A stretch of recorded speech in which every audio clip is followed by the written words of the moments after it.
10 years ago, my wife and I had a morning to kill in Athens before we flew home from a tour of Greece and of Turkey. And because we had time, we decided to go to a museum that we hadn't heard of. And I'm awfully glad we did. It was the the Byzantine Museum of Athens. And in there is a feast of icons. One gallery had these huge double-sided icons, and they were hanging from the ceiling, and you could walk right around them to look at both sides of them.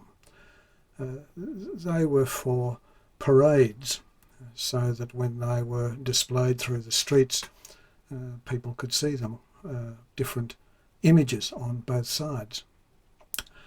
Well, as is everybody's want, and as you leave galleries, they take you through the gift shop, and I couldn't resist buying a book of icons of the Byzantine Museum of Athens, a hefty tome which contains beautiful plates of 100 icons.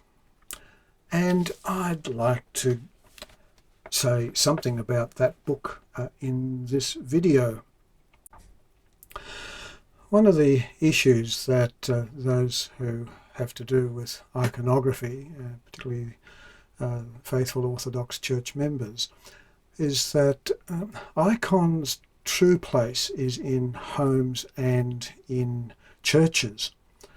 Their natural habitation is not art galleries, and yet there they are, and well, thank goodness they are, so that there is a wide viewing of these beautiful pieces of art. And one of the things that this book on the icons of the Byzantine Museum tries to grapple with is that they are art, but also that they are spiritual, that they are liturgical art. And so in the introduction, while it talks about their form, an impressive multifarious collection of works from early Christian times to the late 19th century, most are Greek in their tasteful elegance, and goes on about the museum and this collection as art. But then it goes on, in this spiritual and artistic property, consisting of creations of painting, sculpture, and the minor arts, the preservation, conservation, promotion of which is the task of the Byzantine Museum, the portable icons painted on wood occupy a predominant place. The Byzantine and the considerably greater number of post-Byzantine icons constitute the richest and most important museum collection in the world. They are distinguished by their considerable total number, and to an even greater extent by the polyphony of forms, types and manners represented by their painting, which covers wide geographical and chronological boundaries. The existence and religious importance of holy icons, an authentic manifestation of Orthodox liturgical art, are connected with the revealed truth of Christianity, of which they are witnesses. Their form and iconographic formation encapsulate the spiritual experience of the Orthodox Church as an indivisible whole compounded of past, present and future. The succulent fruit of its universal world, the icons furnish the correct interpretation of the word of truth, interpreting and giving expression to the scriptures through the theory of their visual art.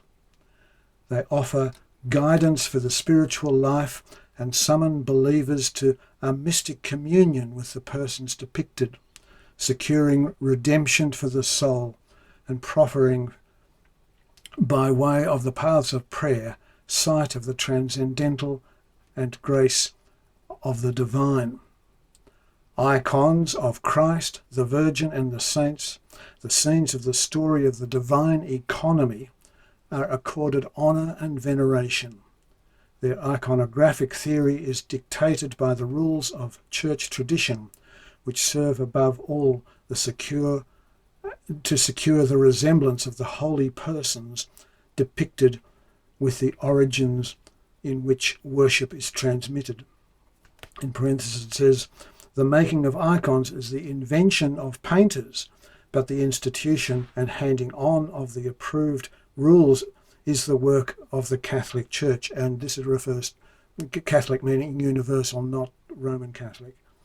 The devising and handing on is the work of the Church Fathers. And the Seventh Ecumenical Council in 787, that marked the end of the iconoclastic period.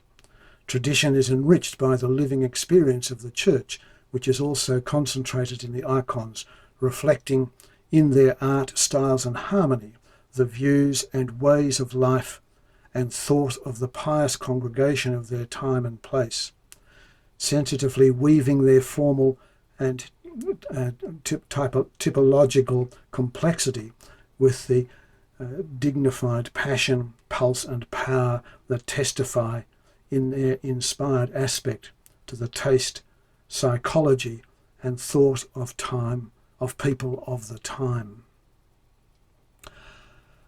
Well, let's have a look at some of these wonderful photos of these icons in the Byzantine Museum.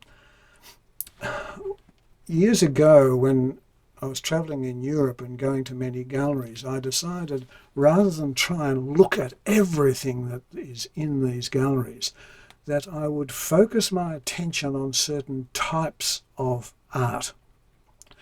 I decided to look at particularly icons and paintings of the Annunciation, that is, of Gabriel telling Mary that she was going to have bear the Son of God, and also images of the crucifixion, and it really helped me focus.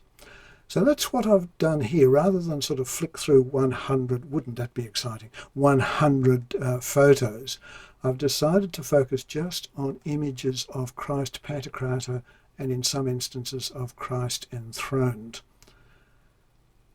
And this cuts us down to just a small sample, very small sample of this book of images of the Byzantine Museum in Athens.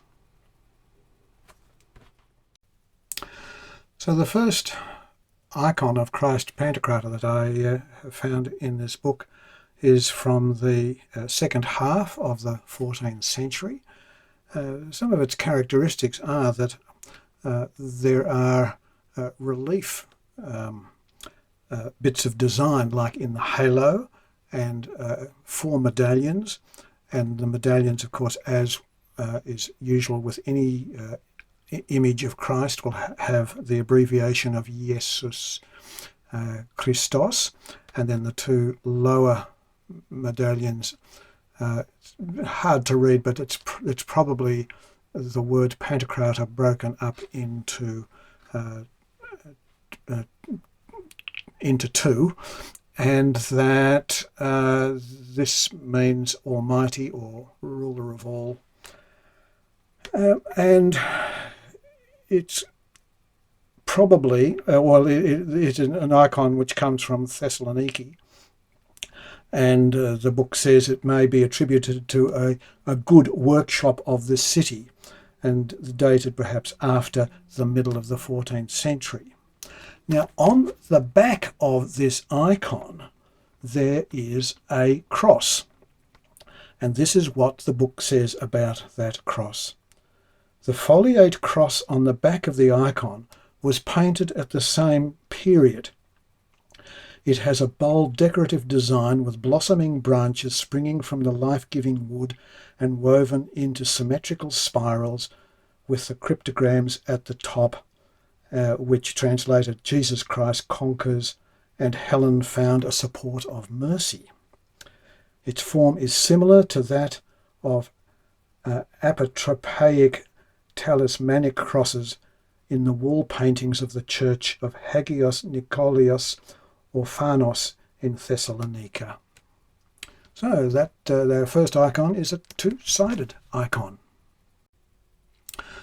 Our second icon is entitled Christ the Saviour, and indeed the inscription just above the shoulders of the icon are the word broken into two of the Saviour in Greek.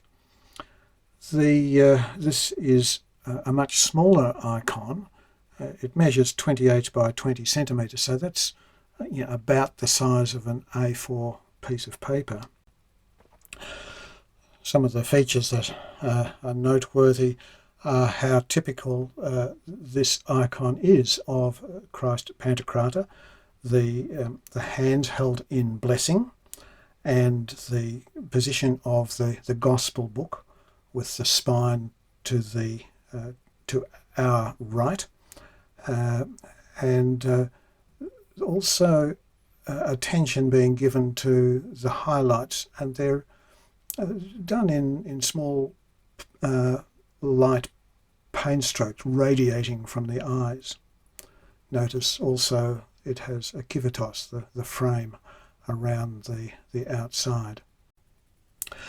The next icon of Christ Pantocrator is from the 16th century, and this is significantly larger than the last one. It's 89 by just over 67 centimetres, and it is by the artist Michael Damaskinos, and he was from Crete. And a few things that I notice about this: the hand held in blessing is different from the last one. This has the two fingers to the thumb, whereas the last one had the one finger to the thumb, which is also very, very typical. There are a lot of inscriptions in this icon, and going from top to bottom, we have, of course, in the red, the abbreviation of Jesus Christ, Jesus Christos, and then further down, again just above the shoulders, the word the Pantocrator, divided into two.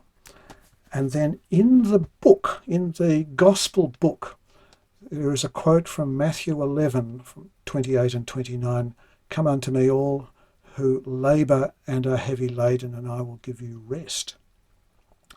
And then down the bottom, there's the signature of the artist, and which says, "Hand of Michael Damaskinos."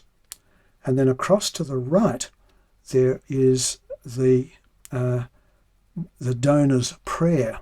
So this is a commission, presumably, and the donor's prayer reads, "Supplication of the servant of the Lord Nicolaus, wife and children."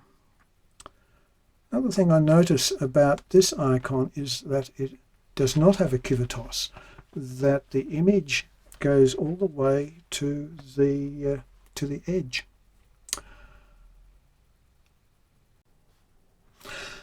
Now this Christ Pantocrator, painted around the 1600s, and is quite big. It's 128 by 86 centimetres. So that's a big icon. Also, it goes to the edges of the panel as well. It doesn't have a kivatos. It does have the inscription Pantocrator sitting level with the shoulders, again split in two. It's fairly classic in style for Pantocrator. It's not very busy. There's wonderful gold assist throughout the outer garment. One difference to note is the inclusion of a cushion that Christ seems to be sitting on. And the Gospel book is open and has quite a dense text in there. It's from John 3:16-17. For God so loved the world that he gave his only begotten Son, that whoever believeth in him should not perish but have everlasting life. For God sent not his Son into the world to condemn the world, but that the world through him should be saved. It's not all of that there, I don't think, but that's the text that it's from. What else is to be said? Oh, look, the hand held in blessing has the two fingers to the thumb, but it's the other way round. We're seeing the back of the hand, not the front, and that I can't remember seeing before. So that's a difference. Now this icon is not a Pantocrator. It's what's known as a desis, and it is called a desis with Saints Anne and Antony. It's a very busy icon. It's in a frame. The panel is starting to split at the top, and there are lots of characters here. Clearly the most important one is Christ in the centre, and flanked by Anne and by Antony.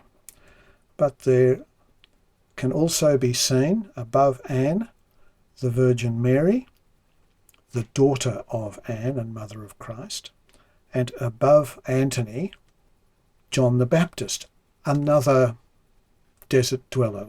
Antony was an Egyptian desert hermit. But there are other characters as well, because surrounding Christ are the four gospel writers. Top right, there is Matthew holding his gospel, and presumably the text is the beginning of his gospel. Down the bottom on that same side, sitting on a lion, is St. Mark. Then across to the right, sitting on a bull, is St. Luke.